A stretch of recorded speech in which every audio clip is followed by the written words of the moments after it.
Chers frères et sœurs, bonjour. En ce 5e jour de la neuvaine préparatoire à la Pentecôte et à l'effusion de l'Esprit Saint, nous sommes toujours avec la Vierge Marie dans cette chambre haute et nous nous rappelons qu'au terme de la visitation à sa cousine Élisabeth, lorsqu'Élisabeth s'écrie « Heureuse celle qui a cru à l'accomplissement des paroles qui lui furent dites de la part du Seigneur », la Vierge Marie dit son Magnificat. Mon âme exalte le Seigneur, exulte mon esprit en Dieu mon Sauveur. Il s'est penché sur son humble servante. Voilà, confions-nous à la Vierge Marie, humble et en même temps exultante. Je vous salue Marie, pleine de grâce, le Seigneur est avec vous. Vous êtes bénie entre toutes les femmes, et Jésus, le fruit de vos entrailles, est béni. Sainte Marie, Mère de Dieu, priez pour nous pauvres pécheurs, maintenant et à l'heure de notre mort. Amen. Exultation de la Vierge Marie, humilité de la Vierge Marie. C'est un peu le thème de ce jour, en écho aussi avec les Actes des Apôtres dans la lecture du jour, comme dans la lecture d'hier, où vous vous rappelez, Saint Paul, après avoir baptisé les chrétiens d'Éphèse, eh bien, ils se mirent à parler en langue mystérieuse et à prophétiser. Et Paul commence à parler et à enseigner avec assurance, continue d'enseigner avec assurance. Nous avions parlé des charismes. Il est important, lorsqu'on parle de cette effusion de l'Esprit Saint, de cette grâce de Pentecôte que nous sommes invités à vivre aussi pour nous-mêmes, de pas simplement en rester à cet extraordinaire. À la fois tenir qu'il faut laisser le Seigneur libre et l'Esprit libre, il l'est, mais il l'est laissé libre en nous, comme on va le voir, et donc aussi libre d'exprimer des charismes peut-être que nous n'avions pas imaginés, et aussi cette exultation, ces charismes peut-être plus ou moins ordinaires, plus ou moins extraordinaires, ne doivent pas nous mettre dans une sorte d'euphorie qui ne serait pas sain. Il faut tenir à la fois l'exultation, l'enthousiasme, au sens étymologique du terme, enthousias, entheos, c'est-à-dire en Dieu, être en Dieu, et en même temps une véritable humilité. Humilité par rapport au Seigneur, humilité par rapport à soi-même, humilité par rapport aux autres. Humilité par rapport à Dieu, bien sûr, parce que nous sommes ses enfants. Nous avons la grâce d'être ses enfants, et en même temps, nous ne sommes que ses enfants. Et donc, nous sommes en plus des enfants infidèles, pécheurs. Nous avons besoin de demander pardon au Seigneur. Nous avons besoin de nous reconnaître avec nos limites de l'amour. Il nous donne sa charité, et nous n'en faisons pas toujours cas, pour l'aimer lui de tout notre cœur, de tout notre esprit, notre corps, toute notre force, aimer notre prochain comme Jésus nous a aimés. L'humilité par rapport à Dieu, qui est une clé pour se livrer à l'esprit. On reparlera après-demain surtout du fait de se livrer à l'Esprit Saint. Et il peut peut-être avoir déjà un obstacle qui est de dire « je ne veux pas ». Je ne peux pas parce que je peux vivre ma petite vie à moi, ma petite vie tranquille. Vous savez combien Dieu vomit les tièdes? Que n'es-tu chaud ou froid, est-il dans le livre d'Apocalypse. Je veux maîtriser les choses, vivre les choses à ma mesure. L'humilité consiste à simplement s'offrir au Seigneur dans une confiance en même temps, dans sa bonté, dans sa paternité. Humilité, simplicité, vérité de ce que nous sommes par rapport à Dieu.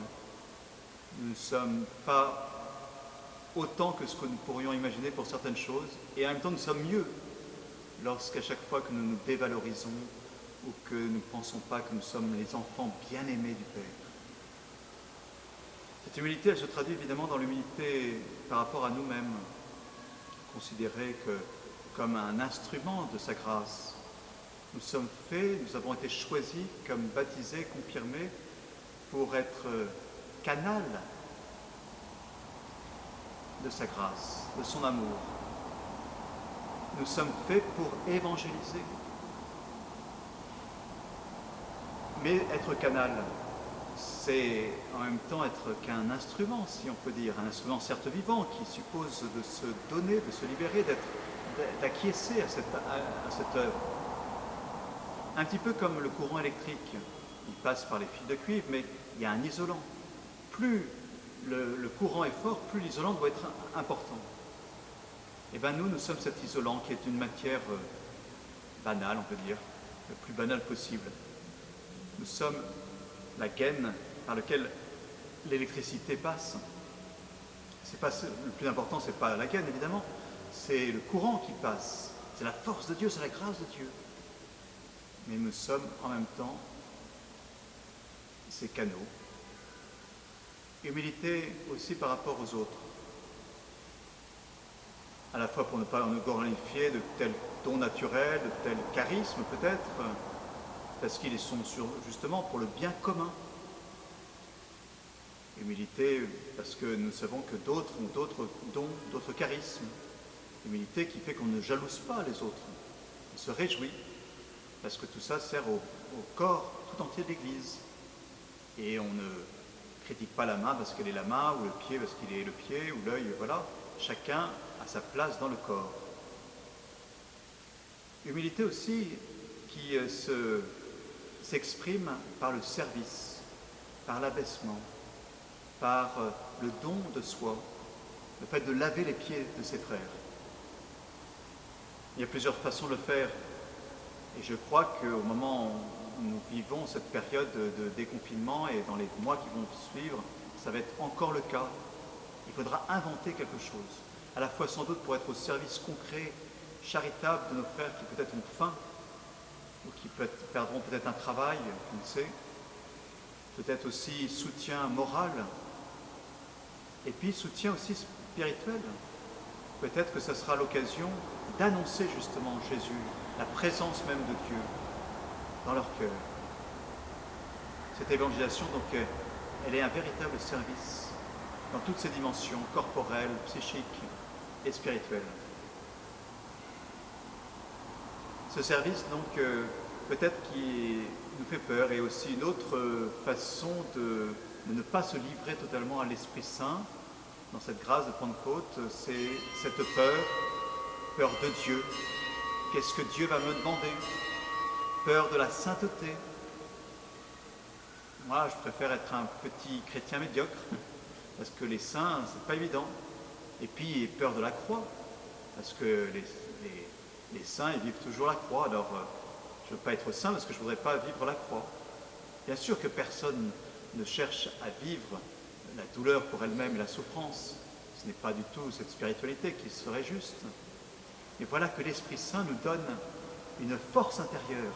C'est bien l'esprit de force, justement pour nous donner, avec parfois les croix.